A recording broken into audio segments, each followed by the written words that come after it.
Hi everyone, thanks for joining me today. So we're starting out in the state of Nevada, and we're going to be heading north. We're just north of a town called Elko, Nevada, and you can see the little route there in blue. And it's just going to be going right up to the Idaho border. Now I hadn't planned on recording this until I got kind of on this road and found how cool it is. It's just a really neat drive, and you can see these hills and stuff like that. It just winds right through here. So this is Highway 225. I think it's also called Stagecrest Drive.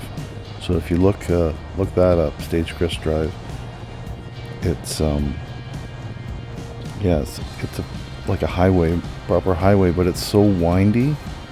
I was just looking for a route. I was at Bonneville Salt Flats. I filmed this in the second week or so of August 2022, and I was just looking for a different route back north. And normally I turn at what's that place called?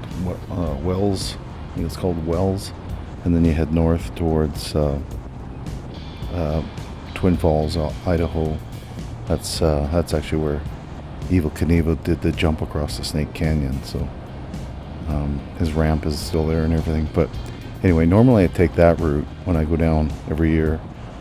This time I was just looking on the map for a different highway that headed north towards Boise, and saw this. So I don't know that I've ever stopped in the town of Elko, E-L-K-O, before, but stopped for some groceries and was talking to the lady at the till, and I was asking her about this highway, and she was like, "Oh, I've done it once, and it's such an awful drive because it's so windy," and she said it was worried because she said that you meet big trucks and stuff on this road. Now it kind of looks a little deceiving, but it is quite narrow.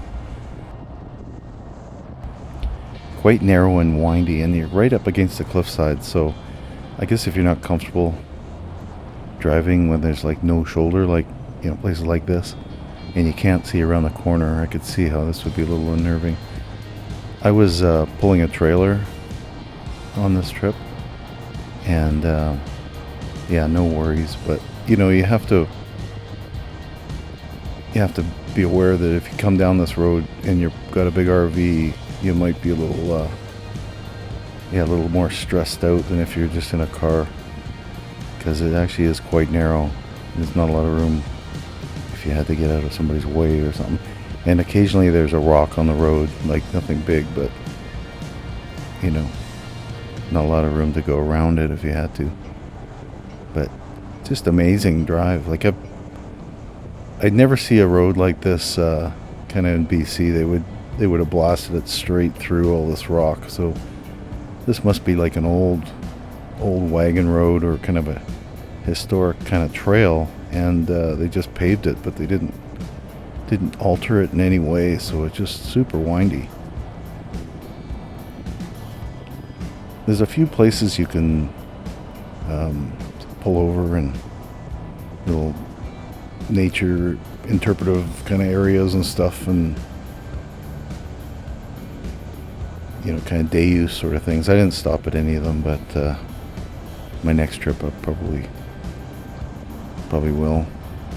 But I didn't see any wildlife through here, which I was kind of surprised. I figured I'd see a mountain goat or bighorn sheep or something up on the hills. It almost looks like they should be on every corner, but anyway, it's such a neat drive.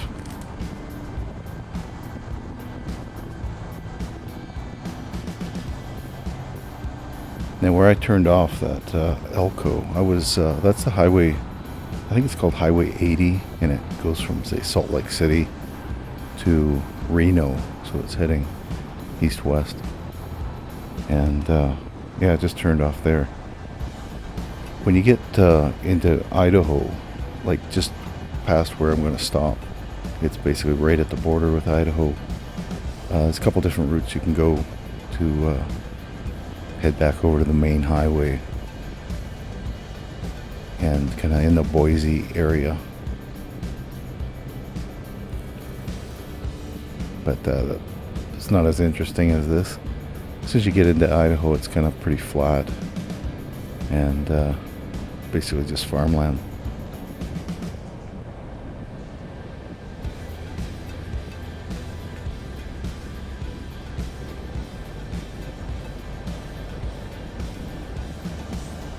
So I should mention the camera hangs off the side of my truck, so I'm actually not driving over the line here. And the image stabilization kind of does this, when I go around a corner, it kind of does this correction where it looks like it's panning, kind of zipping across. That's just the software in the camera doing that.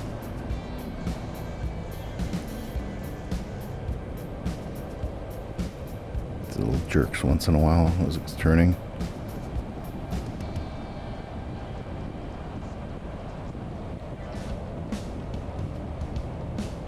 So yeah, this is like, I think, second week of August, something like that.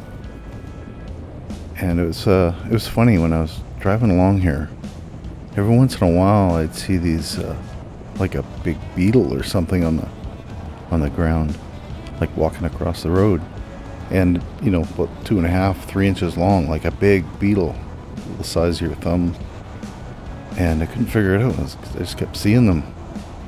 It wasn't until I kind of got further in, up this road and into Idaho, that they were all over the place. It was like I've never seen anything like it, but there was just like a carpet of them going across the highway, and I couldn't figure it out because they were all moving. Like, you couldn't see that, you know, there were all these squashed bugs from people driving over it. And so I stopped and looked out the window, and these things were eating the squished ones, so they were like cannibalizing themselves, and so that's what you were seeing. These guys get squished, and then other ones would come along and eat them. So I looked them up, and they're apparently called Mormon crickets, but looked like a locust kind of thing, like huge, and they were black, and like I say, about the size of your thumb. But that was like the creepiest thing. I've never heard of such a thing, but kind of like you don't really want to get out of your vehicle. You don't know, so many of them. Didn't know if they flew or jumped, or they're all just walking.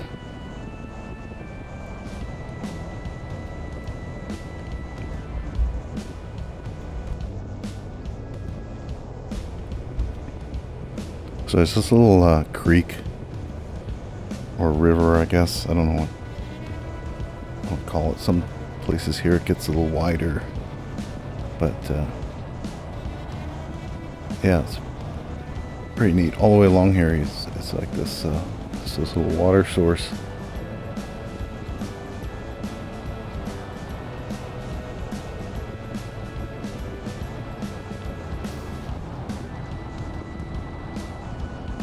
So if you look on the map, if you do check this out, where I started, it's just north of on this highway. If you look on the map from Elko heading north, you'll see a lake. It's actually a reservoir, and I just started just past the reservoir, so we're just north of that reservoir. I think it's called Wild Horse Reservoir. But I started down this, and I thought, oh, I gotta turn my camera on.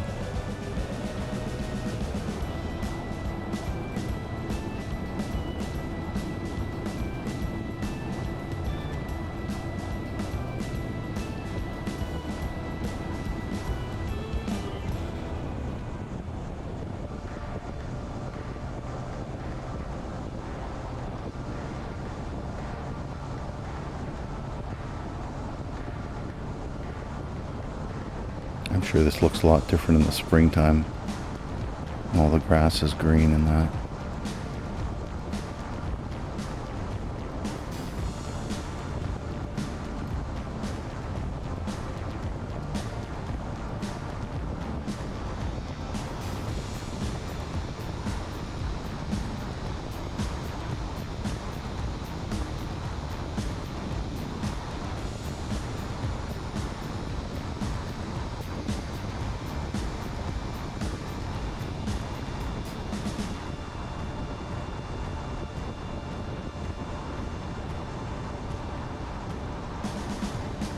kind of out of that canyon and more of flat stuff. Suddenly it just changes.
All the roads that I've been on heading north out of Nevada are all pretty quiet, but this is, I think, a little bit more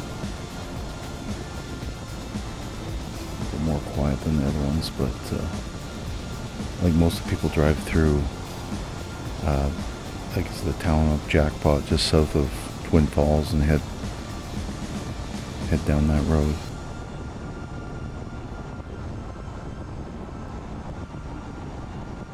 Kind of nice to find a little something that's so different and interesting like this one, but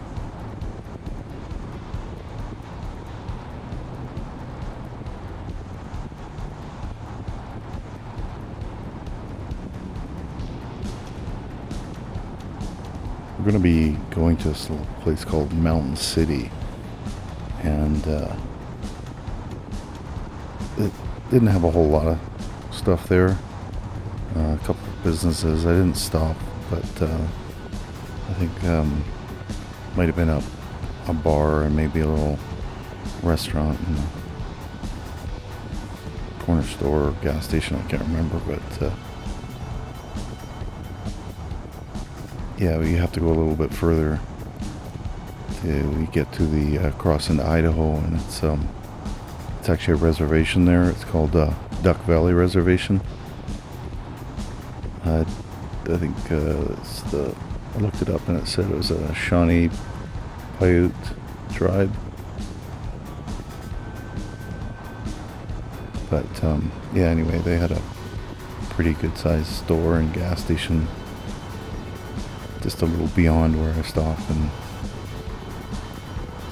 yeah, I picked up some stuff there, but it's still a ways to Boise from the border of across the border into Idaho, but that's the next big town, and it's a pretty big city, of course.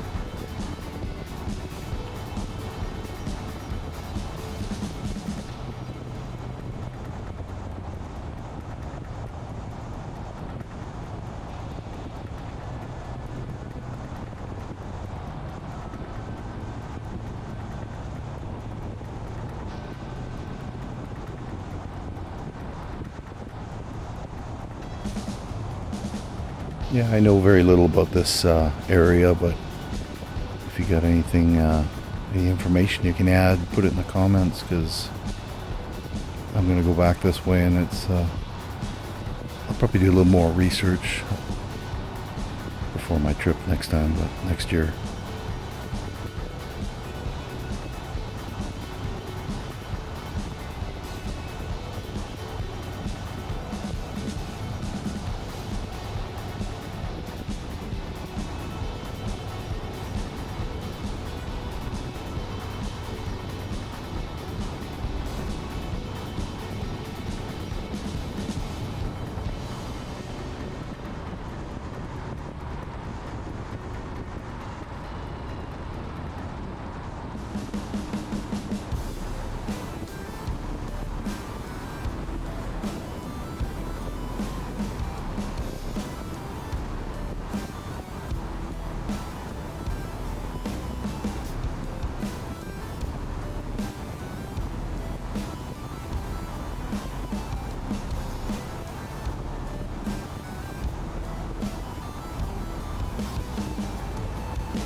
got a couple other videos from this trip that I might post, just small little ones.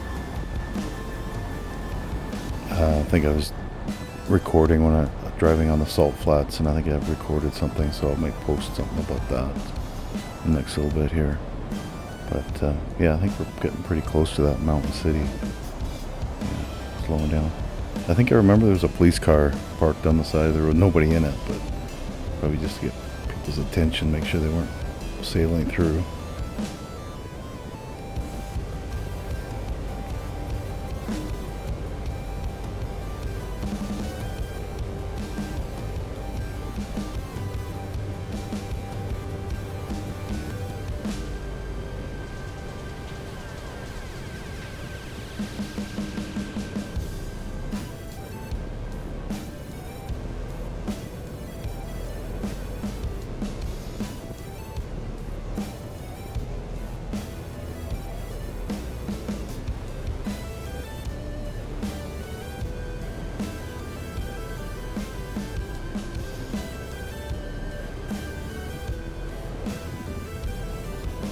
This will be where we'll end this video, just up ahead here.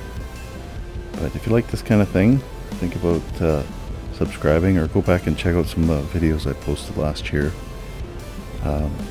Those are all BC related videos, but able to do a little bit more traveling this year, but I didn't record it a whole lot. But anyway, I want to thank you for watching, and I'll catch you on the next one.